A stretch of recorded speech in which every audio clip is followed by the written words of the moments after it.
Cordial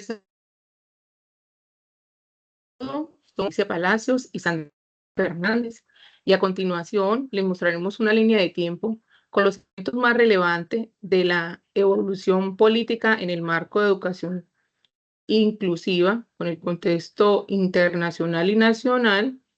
Entonces, iniciaremos, Sandra, con la década de los 50.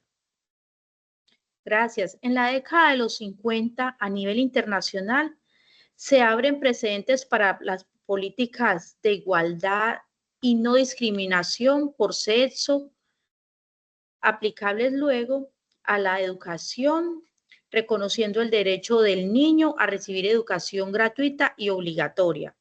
No se hablaba de educación inclusiva, pero sí del derecho universal a la educación. En esta década a nivel nacional no se tenía una política sobre educación inclusiva, pero se delegaba a entidades territoriales la organización de los sistemas educativos. Sin embargo, no había un enfoque de inclusión. Esta década fue dominada por la violencia y se habla de educación especial. Como concepto de inclusión se hablaba de la educación especial y era relegada a entidades caritativas o privadas. Bueno, ya en los 60, a nivel internacional, en los 60, ya hubo una globalización del derecho a la educación a través de la UNESCO.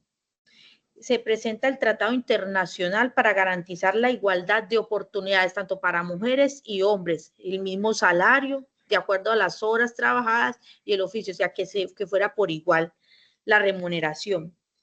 Se habla de equidad, ese es el concepto que se tiene para la década de los 60 a nivel internacional.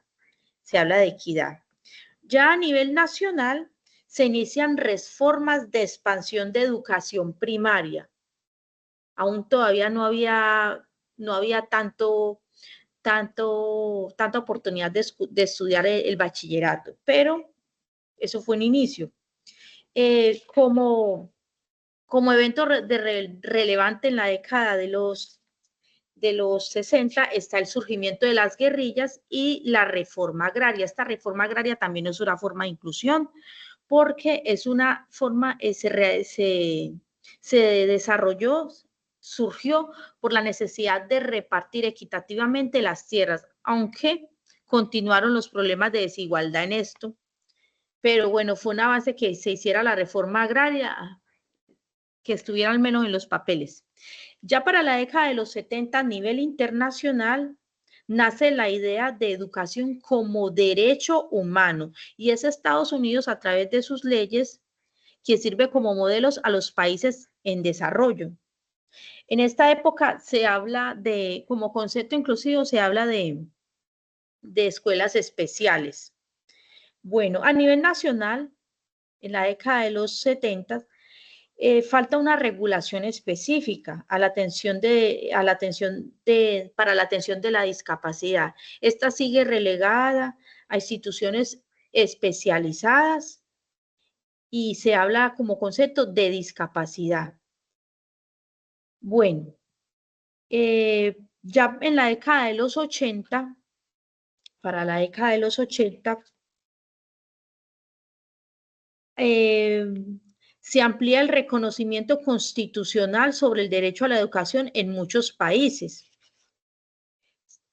Se amplía este derecho y se mantiene como sinónimo de educación, de inclusividad, de inclusión, se mantiene como sinónimo el concepto de educación especial.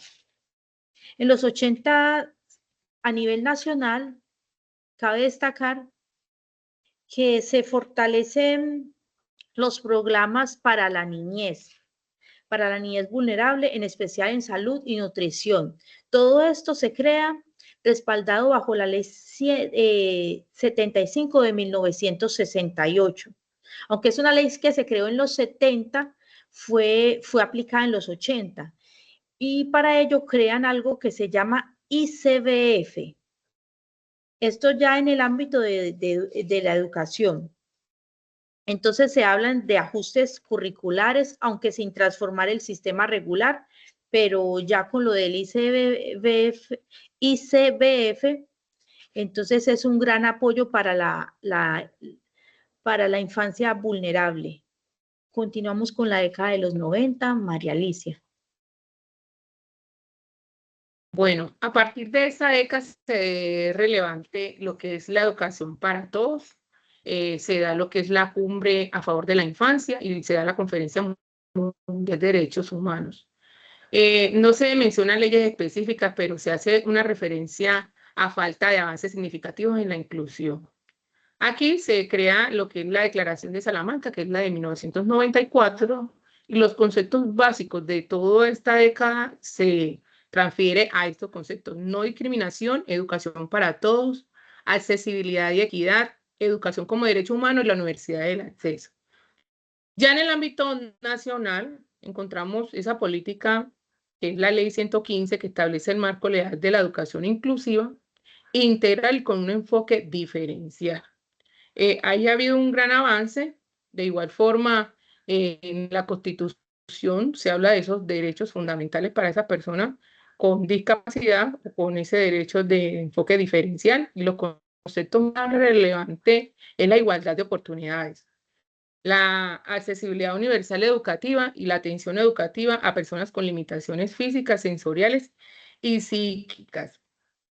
Ya en los años 2000 se crea esa política donde se inician los procesos de diagnóstico, formulación, aprobación y aplicación y evaluación a esas personas con discapacidad, y se encuentran en la legislación 3 artículos muy relevantes, que son el artículo 3 de la legislación, donde se ven los principios generales, que son la inclusión, la accesibilidad, la autonomía y el respeto a la diferencia. En el artículo 4, la obligación general de ese Estado, de los Estados partes.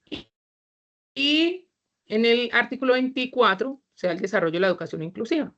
Aquí se ven unos elementos muy importantes, que son dos eventos. Y el primero es el atentado del 11 de septiembre de 2001, o sea, lo de las Torres Gemelas y el tsunami de Océano Índico del 2004. Aquí la inclusión no es solo un acceso físico y legal, sino una participación activa, que busca que eliminar las barreras, los ajustes del entorno y el sistema, garantizando la igualdad real para las personas con discapacidad. En el ámbito nacional, se da la protección e inclusión de las personas con discapacidad e igualdad de oportunidades. Se encuentra la ley 1098, que es muy importante, que es el Código de Infancia y Adolescencia, y que busca incorporar ese enfoque de inclusión. En el 2001, Colombia fue la sede campeona de la Copa América de este año, siendo esto una acción de inclusión, y ya se mira, ya valga la redundancia, la inclusión como comienzo a tratarse como ese derecho humano fundamental para todos. En el 2010, desde el ámbito internacional, incrementan esos esfuerzos para ampliar un poco más lo de la política de integración laboral, y se reconoce la brecha educativa y el acceso, que todos pueden estudiar con discapacidad o sin discapacidad. La idea es la inclusión en esto. En cuanto a la legislación, se da el desarrollo sostenible y lo que es la adopción de esos 4 desarrollo ODS, adaptado en el 2015. Entre los elementos más relevantes está el terremoto devastador de Haití y de Japón, y así como por ciclones tropicales, las olas de calor extremas que se veían.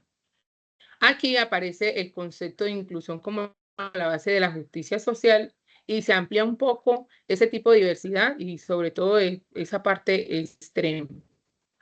En lo nacional encontramos alguna legislación que es muy importante, que es la 1429 de 2010, que es la ley de primer empleo, generando esa posibilidad de que todas las personas pudieran entrar, y se diversifica o se amplía ese concepto de la diversidad funcional, étnica, cultural y territorial. Ya en el 2020 que se da un evento muy relevante que es la pandemia, la UNESCO empieza a mirar la educación inclusiva post-COVID y lo que hace que es reforzar esos principios de equidad, accesibilidad y no discriminación y justicia social en la reforma educativa. Se da lo que es la política adaptable post-COVID. Y sus conceptos más relevantes se amplían en lo que es la tecnología, la conectividad, y eso lo vivimos. Y sobre todo la educación socioemocional y adaptativa a esta nueva era. En el ámbito nacional están los planes para continuar la educación en la pandemia. Sigue relevante lo que es la ley 2098 del 2021 y el decreto 1421 del 2017.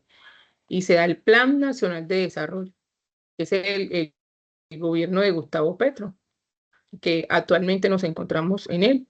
Y el concepto de inclusión es la inclusión digital, la brecha rural y la conectividad. Muchas gracias para todos. Gracias.